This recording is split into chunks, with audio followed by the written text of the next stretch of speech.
ზურაბ პოლოლიკაშვილი ითხოვს მთავრობამ ახსნას, რატომ მოხსნეს მისი კანდიდატურა გაეროს მსოფლიო ტურიზმის ორგანიზაციის გენერალური მდივნის თანამდებობაზე. მისი თქმით, ოცნებაში ნაწყენები იყვნენ, რომ ჩეხეთში საქართველოს ყოფილი ელჩი თია მაისურაძე ხელშეკრულებით დაასაქმა და მის თანამდებობიდან მოხსნას ითხოვდნენ. ირაკლი კობახიძის ოფიციალური ვიზიტი ალბანეთში დღეიდან იწყება. ტირანას სამიტის მთავარი თემა უკრაინის ომია, თუმცა ლიდერები ასევე ისაუბრებენ კონტინენტის ეკონომიკურ უსაფრთხოებაზე, არალეგალურ მიგრაციასა და ენერგეტიკულ გამოწვევებზე. გამოცემა ბათუმელებისა და ნეტგაზეთის დამფუძნებლეს მზია ამაღლობელი საქმეზე დღეს 13 საათზე სასამართლო პროცესი გაიმართება. გერმანიის კანცლერი აცხადებს, რომ რუსეთის წინააღმდეგ ახალი სასანქციო პაკეტი მზად არის და მას ბრიუსელში სამშაბათს მიიღებენ.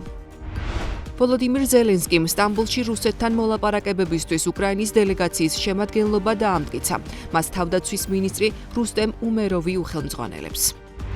ამერიკის სახელმწიფო მდივანი ამბობს, რომ უკრაინა რუსეთის მოლაპარაკებებისგან დიდი მოლოდინები არ აქვთ და თვლის, რომ სერიოზული გარღვევა იქამდე არ იქნება, სანამ ტრამპსა და პუტინს შორის პირდაპირი ინტერაქცია არ შედგება.